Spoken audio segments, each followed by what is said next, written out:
for some of these bad boys. Some elk. That's what it's all about. All right, let's walk outside for a second. Before we do this, let's see what's happening. That's the overlook here. Come on, buddy. Take us out there. Oh, I see some elk out there already. Come on. Let's go look at it. Oh, yeah. Let's look at it.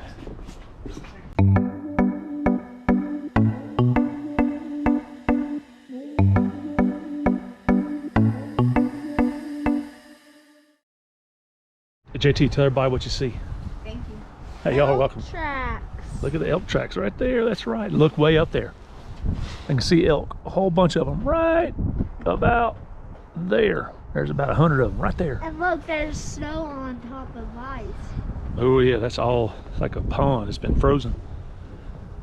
We're gonna do a sled ride somewhere out there. I don't know. Drop the mask. It's gonna be cool. Dad, I dropped the mask. All right, man. We'll see you on the sled. I sure hope we get near it. Man, it's a pretty place. JT, you like it out here? Yeah. Are you fixing that? All right. I tell you what, let's go get on the sled. What do you think?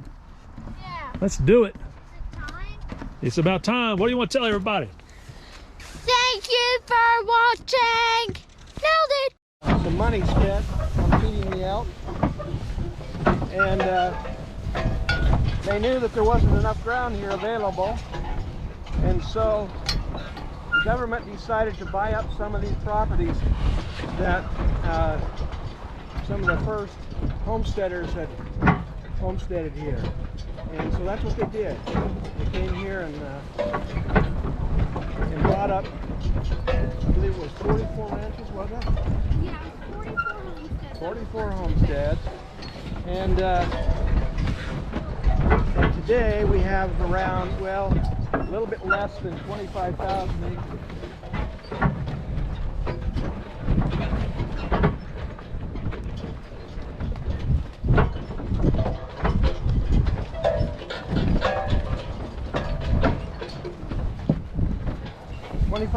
Acres is about 25% of the natural wintering grounds of the elk, and so they still need to feed them. And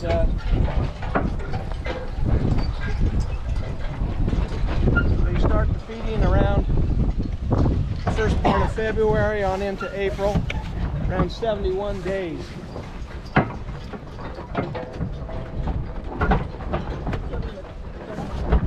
What's that?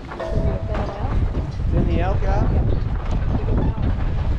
Yeah, right now they're feeding more elk than they want to. They're feeding around 70,000 elk during the winter time, and what they'd like to be feeding is about 5,000. So there's a step-down program of trying to wean the elk off of being fed, and they have to be careful. If they feed too much and the elk population goes up, then they have problems with elk on, you know, like down in Jackson Hole, you know, one down on the city, and so they have problems with that. If you feed them too little, then they die off. If they die off, then there isn't food for bears and wolves and coyotes and eagles and all those other things here in the ecosystem, and so they try to keep the ecosystem balanced. So if you don't feed them, the elk go down. If you feed them too much, the elk population goes up. So they're trying to keep it going more or less like this, and it's difficult to do.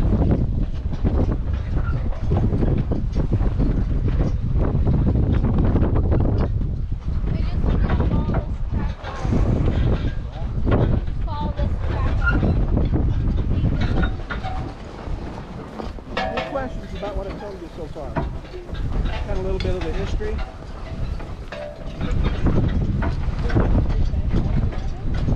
So there's a big fence on this side over here. They can go on back out into the forest on this side. The main reason Get on the road.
Watson are our horses today. These two horses can pull about 4 times their own weight. One on the left is a Percheron, the one on the right is a Shire. We run mostly Belgians and Percherons here. Watson's the only Shire we have, so we think she's pretty special.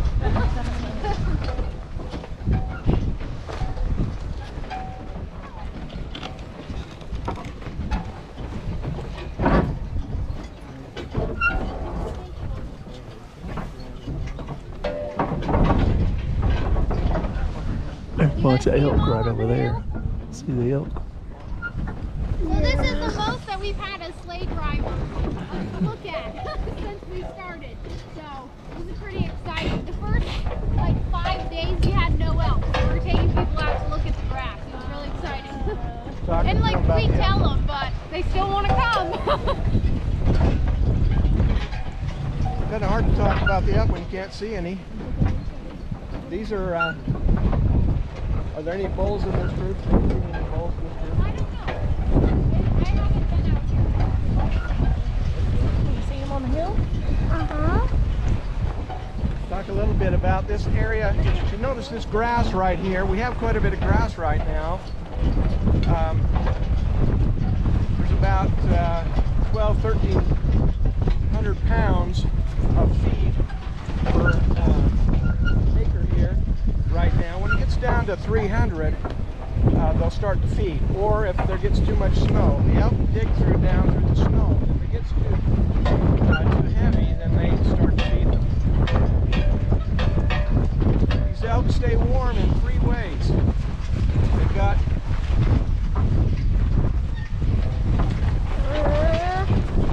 short hair.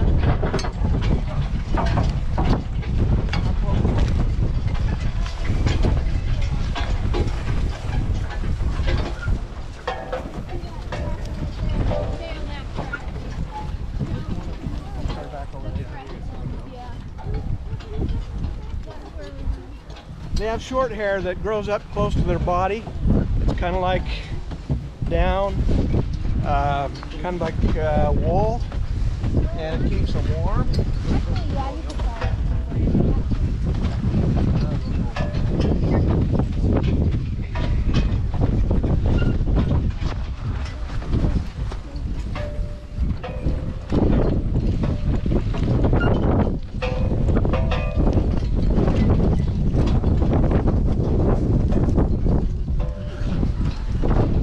Guard hairs on the outside, and they're hollow. I don't know if any of you ever bought a sleeping bag that's got qualifill or hollow fill in it. It's kind of the same idea. Keeps them warm. They also, elk are also ruminants. They chew their cud. So they regurgitate food that they eat and bring it back up and bring it back down again, re-chew it again. And they have 4 stomachs. 24 different bacteria in their stomachs, and that ferments that food that goes into their stomach. Anything that ferments, as you know, creates heat. And so they're warm from the inside and they're warm from the outside. If you'll notice also, the legs on these elk have no muscle. They're just bone and sinew and skin. And so the blood does not move very fast in those legs, and that keeps them from bringing that cold blood up. Yeah, there's a collar over here on this cow over here. Can you see that? There's a collar on this cow. Game and Fish put those on there so they can keep track of her. They know where she is and where she goes. I believe she's tracked with GPS, isn't it? Yep. And they'll fall off every like 4 years, I think 3 or 4 years, and then they pick them up and put them on another cow.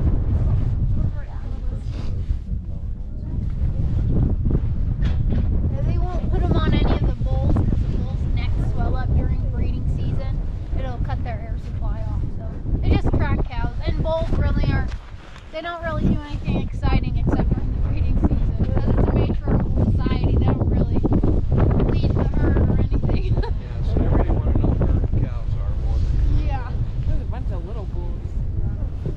there's also up at the north end of the refuge 500 head of bison, and they try to keep them separate.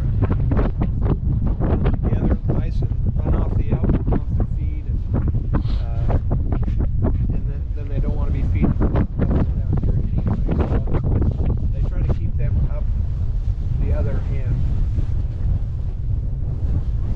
There are several ways they try to maintain a level population. One of those is hunting, and some people don't like the idea of hunting, but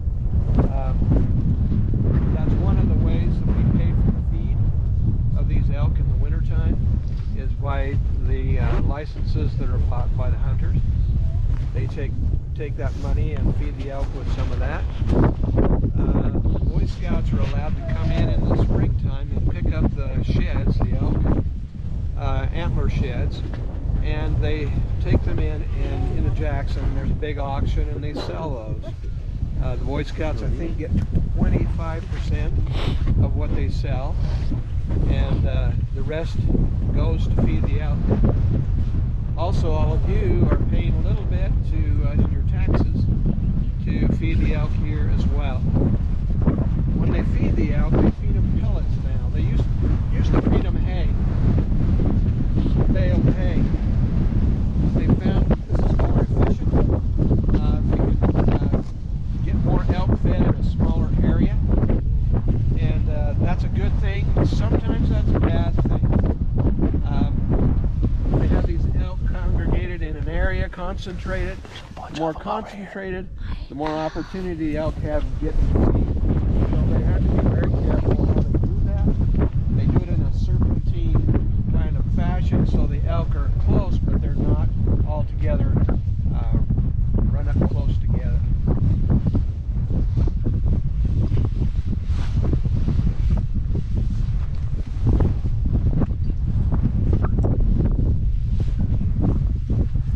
Very interesting animals. You guys have any questions about anything? No? How many can they get? It depends on the area too. For the refuge, it's cow tags, not bull tags. And it's very unsuccessful. It's only a 14% success rate. Oh wow.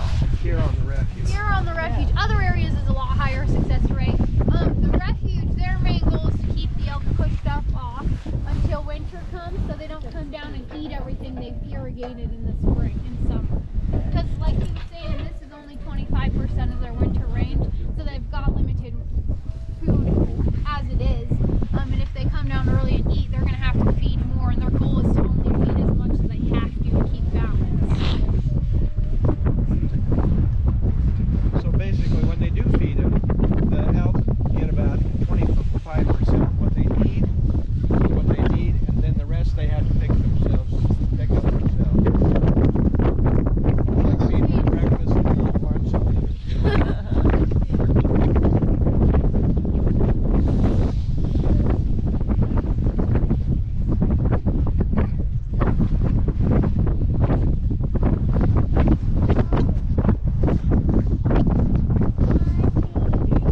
Spread it certain times of the day. Yeah, they'll come up and spread it out here, and then the elk will pay attention to that. Well, I was about to say, have they figured out like, oh, it's 7 o'clock, it's dinner time? Yeah, Like- they'll do it in the mornings usually, and there are 4 feed grounds. So there's one close to town, it's called Headquarters. This is Sleigh Ride area. Then there's Poverty Flats, which is in between us and that tree line, and then McBride, which is way up there. So the elk, like you were mentioning, they're really habitual. So the same herds will come to the same area on the refuge. And it's kind of just been passed down from generation to generation. The elk have been coming to this valley for hundreds of years. And then people came in and kind of took over a lot of what they once had. Now, if you look at them, you'll think, well, they're not very wild. It's not fair that hunters come in and hunt them. But if you get off this sleigh, that whole herd will be gone. Yep. So they're used to the sleighs, they're used to the horses. But that's one reason we don't get off the sleighs. And he's not joking. There was one time my horses, something on their harness just snapped, and I had to get out and fix it. And sometimes you wait for people to come up behind you and block the view because if the elk can't see, it's fine. But this time their bridle had fallen off, it had broken, and you don't have control of them if they don't have headgear on. So I had to get out, and 300 elk took off running. As soon as they saw me, because they are hunted by humans, so they are wildlife. Now, if you look out here to the right, you'll see those two rag bulls there right close together. Right down here off to the right side, you can see those two rag bulls. Oh yeah. So they're probably around 3 to 4 years old.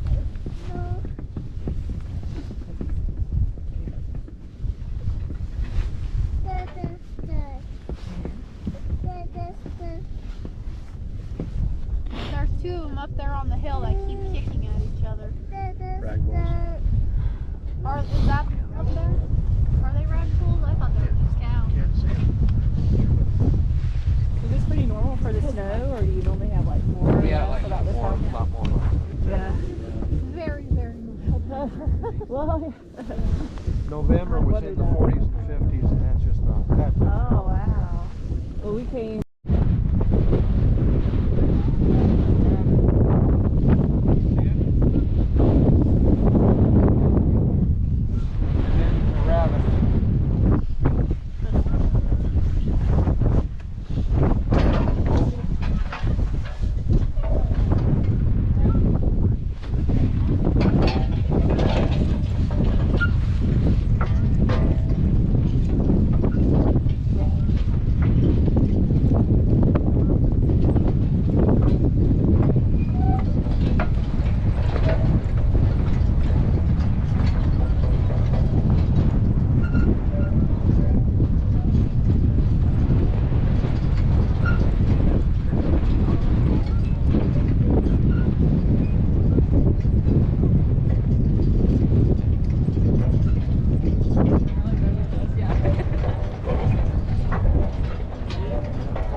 Abort her first calf.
they eat snow, but then they've got to warm the snow up to get the moisture from it, right?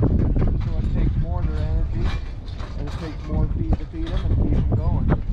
So it's really good that the creeks here, Black Creek in particular, is warm enough that it stays open all year round.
Coming.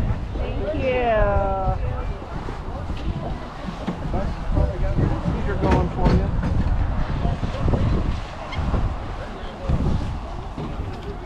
Abby, come on. Make sure you go up.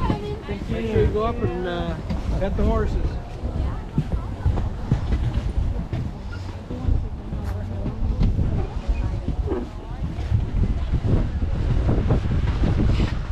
Just like that, buddy.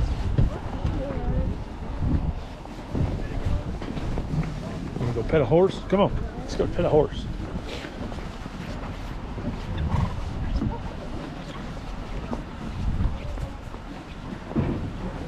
Don't get behind it. Pet the front, not the back. They can kick you. Yeah.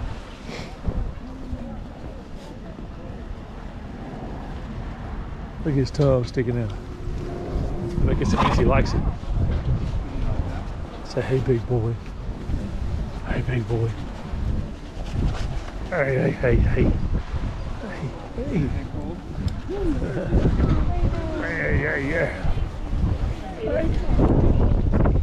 You got a tummy ache? What you been eating?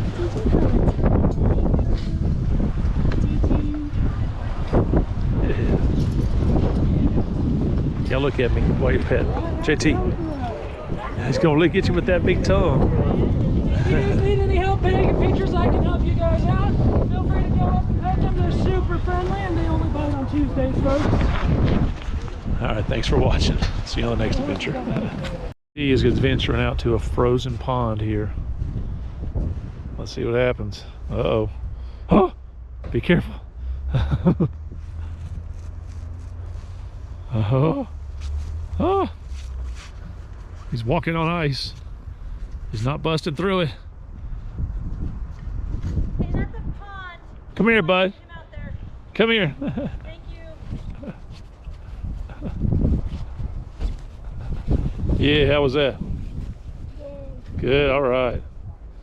We got caught. They threw us out. That's all right. On to the next adventure.